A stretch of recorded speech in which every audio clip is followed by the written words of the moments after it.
Hi friends, आप सभी को स्वागत है VS के विद्यासागर सिंह के यूट्यूब चैनल पर। मैं पूजा मैम आज आप सभी को बताने वाली हूँ जंतु कोशिका और पादप कोशिका क्या क्या है इसमें और क्या अंतर है ये बताऊंगी। तो देखिए, जंतु कोशिका में जो कोशिका भित्ति यानी अनुपस्थित होती है, कोशिका भित्ति नहीं होती है। कोशिका भित्ति पादप कोशिका में पाई जाती है। देखिए, कोशिका भित्ति यानी हमारे जो शरीर में होती है, कोशिका भित्ति हमारे शरीर में नहीं, हमारे शरीर यानी दोनों में कोशिका झिल्ली होती है। बात कोशिका भित्ति क्या है, तो कोशिका भित्ति पैर, वृक्ष ये सब में कोशिका भित्ति आएंगी। उसके बाद बात करेंगे जो कोशिका भित्ति यानी जो जंतु कोशिका है यानी जीव जंतु, इसमें आकार क्या निश्चित नहीं होती है। देखिए, हम लोग जो भी प्राणी है, हम लोग दौड़ सकते हैं, बैठ सकते हैं, सो सकते हैं, और वृक्ष जो है, वृक्ष कभी सो नहीं सकता है। जो उसका आकार मिलेगा वो सारा जिंदगी उसी आकार में रहेगा। तो देखिए, जो ये पादप कोशिका का जो आकार होती है उसका आकार निश्चित नहीं होती है, और जंतु कोशिका का आकार निश्चित होती है। उसके बाद जो जीव द्रव्य पूरी तरह से कोशिका में भरी होती है। देखिए, जीव द्रव्य बात आई यहाँ जीव द्रव्य की, जो कोशिका में पूरी तरह से कोशिका को भर देता है। तो जो हम लोग मनुष्य हैं इसमें क्या होती है, पूरी तरह से जीव द्रव्य भरी होती है। और जो जंतु कोशिका है, ये पादप कोशिका, उसमें एक बहुत बड़ी केंद्रीय रिक्तिकाएं हैं। यानी देखिए, जो हम लोग समझेंगे जीव द्रव्य पूरी तरह से भर जाती है, यानी ये जो है पूरी तरह से क्या है, भरी हुई है। और इसमें जो है छोटा छोटा मतलब परिधि या फिर ऐसा कुछ भी मतलब रहता है, इसमें पूरी तरह से भरा हुआ नहीं रहता, यानी पादप कोशिका अब जिस द्रव्य को पूरी तरह से भर देता है कोशिका में। उसके बाद देखिए रिक्तिकाएं, रिक्तिकाएं या तो अनुपस्थित होती है या संख्या में तथा कम आकार में छोटी होती है। यानी रिक्तिका यानी रसधानी, इसको क्या दूसरा क्या कहते हैं, रसधानी कहते हैं। तो देखिए, हम लोग जो मनुष्य है ना, मनुष्य में यानी रसधानी, मान लीजिए मतलब जल, हमारे शरीर में बहुत ज्यादा जीव जंतु जो भी हैं उनके शरीर में रसधानी बहुत ज्यादा मात्रा, और जो पेड़ वृक्ष जो भी है इन सभी में कम होती है, यानी बहुत कम मात्रा में पाई जाती है, अभी नहीं छोटी होती है। देखिए रिक्तिकाएं जो होती है हमारी मनुष्य में या फिर जो जीव जंतु हो, कीड़ा मकोड़ा जो भी, उसमें क्या होती है, रिक्तिकाएं यानी रसधानी नहीं होती है, या फिर होती भी है तो बहुत छोटा आकार में होती है, बहुत कम भी होती है। और जो पादप कोशिका है यानी वृक्ष, पेड़ पौधा ये सब जो भी है, इसमें क्या होती है, रिक्तिका यानी रसधानी पूरा होती है। तो देखिए, अगर मनुष्य को या फिर किसी जानवर को अगर फेंक दिया जाए तो वो 3-4 दिन में मतलब सूख जाते हैं जीव जंतु। तो देखिए, जीव जंतु होता है क्या, उसमें रसधानी कम यानी जो जल की जो मात्रा होती है उसमें कम होती है। और जो वृक्ष, देखिए अगर एक वृक्ष की डाल अगर काट कर बिक दिया जाए तो वो मतलब 5 से 6 या 7 दिन का टाइम ले लेता है, लेकिन वो उसी जगह अगर किसी जीव जंतु को मतलब अगर फेंक दिया जाए तो वो बहुत जल्द 4 से 5 दिन में सूख जाएगी। तो उसमें मतलब जल की कमी कम होती है, जल ज्यादा होती है वृक्ष में, और जो जीव जंतु है वो सब में कम होती है, फिर नहीं के बराबर भी होती है। उसके बाद हम समझेंगे इसके आकार, यानी छोटी, ये तो समझ गए रिक्तिका। उसके बाद केंद्र में होता है, यानी देखिए केंद्रक यानी जो चारों तरफ वृत्त है, तो इसका क्या बीच में होती है, केंद्रक बीच में होती है। इसके चारों तरफ क्या होती है, लाइसोसोम हो गया या फिर और सब कोशिका हो गया, क्या वही कोशिका सब क्या होता है, ये चारों तरफ होती है, बट केंद्रक क्या होती है, केंद्र यानी बीच में होती है। तो इसमें आप समझ गए। और जो जंतु पादप कोशिका है, तो पादप कोशिका में क्या होती है, देखिए पादप कोशिका में जो केंद्रक होती है, क्या उसके चारों ओर होती है, वो बीच में नहीं होती है। बीच में क्या होती है, जगह खाली रहती है। तो आप रिक्तिकाएं ये सब केंद्रक भी समझ गए, यानी केंद्रक केंद्र में होती है। उसके अलावा क्या होती है, मनुष्य में अनुपस्थित होता है। और जो पादप कोशिका यानी जो वृक्ष पेड़ पौधा है वो सब में उपस्थित होती है। देखिए लवक यानी जैसे पेड़ पौधा हो गए, तो पेड़ पौधा उनको क्या क्या चाहिए, धूप चाहिए, उसके बाद उसे खनिज लवण चाहिए, जल चाहिए, कार्बन डाइऑक्साइड चाहिए, क्लोरोफिल चाहिए। तो देखिए वो सभी मतलब वो खुद का भोजन बना सकते हैं खुद से, ये सभी चीजें मिलने के बाद वो खुद से, हम लोग जो ऑक्सीजन यानी हम लोग कार्बन डाइऑक्साइड छोड़ेंगे और ऑक्सीजन को लेंगे, तो वो क्या करेगा, इससे कार्बन डाइऑक्साइड प्राप्त करेगा और ऑक्सीजन छोड़ेगा।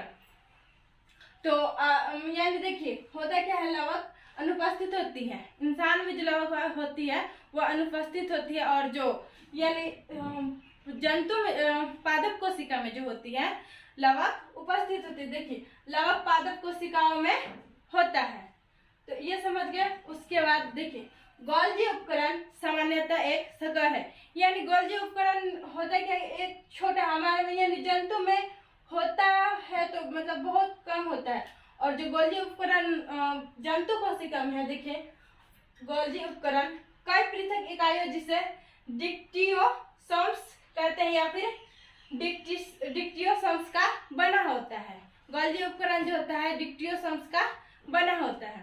और देखिए जंतु में जो तारक क्या होती है, उपस्थित होती है, और जो पादप कोशिका है उसमें तारक अनुपस्थित, यानी कुछ थोड़ा बहुत होता भी है और नहीं भी होता है, यानी अनुपस्थित होता है।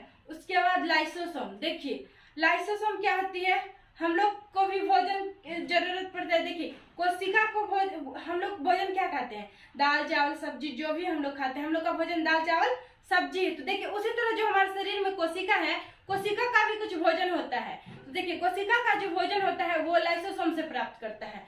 और देखिए अगर लाइसोसोम मरता है ना तो वो सभी को नष्ट कर देता है, उसके जितने भी यानी कोशिका, लाइसोसोम को क्या कहा जाता है, लाइसोसोम को देखिए लाइसोसोम्स को क्या कहते हैं, आत्महत्या की थैली भी कहते हैं या फिर सुसाइड बैग भी कहते हैं।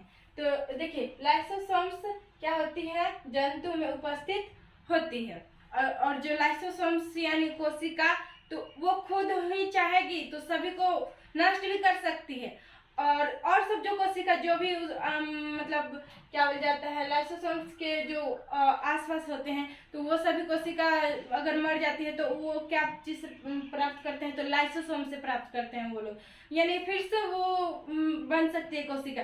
बट अगर लाइसोसोम्स ही मर सकती है, यानी आत्महत्या की थैली ही नष्ट अगर हो जाएगी, तो वो क्या हो गया, अपने ग्रुप की जितना भी मतलब कोशिका है वो सभी को नष्ट कर देगी।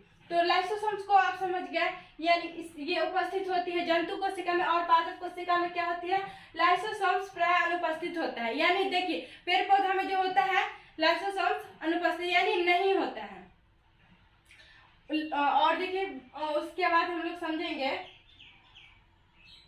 लाइसोसोम्स के बाद जंतु कोशिका अपने लिए आवश्यक कुछ अमीनो अम्ल और विटामिन व एंजाइमों को बनाने में असमर्थ होता है। तो देखिए जंतु कोशिका जो होते हैं खुद से अपना भोजन तैयार नहीं कर सकते हैं, अपने लिए आवश्यक कुछ अमीनो, यानी ये अपना कोई भी मतलब अम्ल या फिर ये तैयार नहीं कर सकते। और जो देखिए पादप कोशिका में जो होता है, तो देखिए लाइसोसोम्स प्राय अनुपस्थित होता है, दूसरे घटकों द्वारा ले लिया जाता है।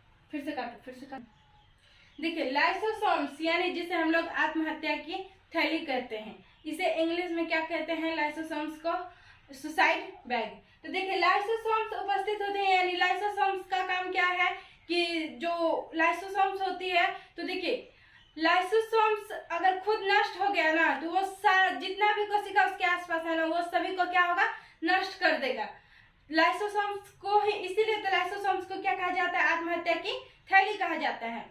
देखिए लाइसोसोम्स क्या होती है कि पादप कोशिका यानी पेड़ पौधा वृक्ष वगैरह में नहीं पाई जाती है, यह दूसरे घटकों द्वारा ले लिया जाता है, यानी ये दूसरे से प्राप्त करते हैं। और जो जंतु होते हैं इनमें लाइसोसोम्स होती है, तो ये लाइसोसोम्स खुद अगर नष्ट हो जाएगी तो सभी को नष्ट करेगी। और जो अगर कोई कोशिका लाइसोसोम्स के बगल में अगर नष्ट खुद हो जाते हैं, यानी कोशिका अगर मर जाते हैं, तो क्या वो लाइसोसोम्स से प्राप्त कर सकते हैं, लेकिन लाइसोसोम्स ही मर जाएगी तो वो सभी को नष्ट कर सकती है। उसके बाद हम लोग जानेंगे जंतु कोशिका अपने लिए आवश्यक कुछ अमीनो अम्ल और विटामिन व एंजाइमों को बनाने में क्या होते हैं, असमर्थ होते हैं। देखिए हमारी जो क्या बोल जाता है जंतु कोशिका है, यानी जंतु कोशिका अपने लिए आवश्यक कुछ नहीं मतलब बना सकता है भोजन।